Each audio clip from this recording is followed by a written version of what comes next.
In his State of the Nation address last night, President Cyril Ramaphosa said he wanted professional people to run local government. With municipal elections looming this year, what exactly would that look like? Let's discuss this with Miyelani Holeni, a Group Chief Advisor at the Ntiyiso Consulting company. Thanks for your time. We appreciate it. So let's talk about the state of our municipalities and if what the President said last night is the way to go so that we see an improvement. Thank you very much, Shahan. I think what we heard from the President is what we're hoping to hear. In earlier interviews, we already were talking about how local government should receive much more of a focus. There's a lot of talk about the district development model that must be rolled out. And in our view, it's coming a bit too late. However, there's a lot of work that needs to be done to get local government into shape. Given the pressures that local government faces after COVID, consumers being under pressure, elections looming, job losses, and all of those different things, we see really an uphill battle for municipalities to start professionalizing and getting to a point where they can deliver services and be able to generate surpluses such that they can invest in future service delivery activities. So the President spoke about introducing district hubs which will employ skilled people who share their skills with local municipalities. So it's basically working together to improve municipal delivery and service delivery, which has been a big failing in our country for many years. Some of the suggestions that the President mentioned yesterday, of course, can't go through all of them. Do you reckon that it will work given the current state of municipalities and how they function? Because that's key, right? We have to make sure that it can work with how municipalities currently function. Firstly, local government needs to start attracting the right kind of skills. What we've determined in the past is that the number of vacancies that most municipalities are sitting with are not helping the cause because you're finding critical positions not occupied. So even the partnerships that are going to be formed with various organizations, and we also advocate that local government must work with private sector as well, and not only working with one set of associations, but must look across the board and include various stakeholders who have a role to play. So our view, firstly, is that there are core positions within the municipality. The position of a municipal manager or city manager, the position of a CFO, a technical manager, as well as a credible finance department. On the technical side, we need to have engineers and technicians that are skilled enough to be able to work and form partnerships or supervise the work that needs to be undertaken. We have come to realize that skills that must be attracted within local government are not easy to come through because of the disruptions of the cyclical nature of local government. So our view is that the partnerships are paramount, and it's not partnerships that are one-sided, but it's a win-win partnerships.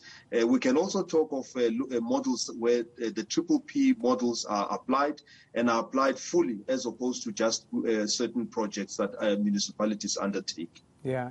I mean, but if you look at the way municipalities run and how people are put into positions, it's basically political appointments. You get mayors, you get municipal managers, etc., who are affiliated to the political party voted into power.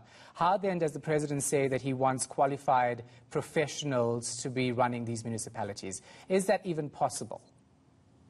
So we must accept that the design constitutionally of the functioning of local government is that there must be accountability, which is political, comes through the political oversight.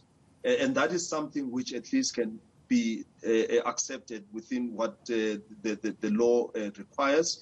But looking at the officials, who are the ones who are carrying out the operations or driving the operations, that is where the President, or at least the municipalities, when they are employing the districts, as well as looking at support from provincial COGTA as well as national COGTA, need to give guidelines with respect to what kind of skills are required. For instance, it would be great if every municipality would have a chartered accountant who has experience, who has gone through the various levels of managing finances within an organization, working at each one of the municipalities. That is just but one example. Taking the technical side, you would want to have qualified engineers, preferably professional engineers that are able to then direct and apply their professional capabilities within there. So the idea of it is that we need to look at each and every position within a municipality and be able to give guidelines of the minimum qualifications that the individuals must possess so that they can function within those positions. So the administrative side, that is where we are advocating that let's have officials or administrators who are well qualified. It is great lately that we're seeing politicians that have come from private practice or from industry and positions where they were able to apply themselves differently. So that would also help, because that would complement the way that municipalities are supposed to be geared up. Yeah, and let's sidetrack a bit and look at the state of our municipalities. We know that the Auditor General always paints a very bleak picture when it comes to the handling of finances. What are you seeing, and what would you say about the state of municipalities? Look, from the analysis that we've done from Ntiyiso Consulting, is one such example is we have the Municipal Benchmark Report, where we've looked at the state of revenues across almost 109 municipalities. And what we've seen in classifying the various municipalities is that the state of revenue is at least or at best, not in the right state, or it's shocking. And it's a point which most municipalities, understanding the design of a municipality, that it operates like a business within the public sector. If the finances are not adding up, the revenue is not being generated, for instance, it speaks now to expenditure that must be incurred. It means municipalities must borrow. So the general state of municipalities, taking it from whether it's human resources, it's not looking great. Taking it to the finances, not looking great. And what's more is that the bigger cities or the bigger municipalities are also falling into a state where they are not able to keep up with their obligations and may have to borrow, or at least would have to cut back on some of the projects that are there. So we're looking at local government, which 25 years after they were in place, are not maturing, but instead are showing a great state of regression.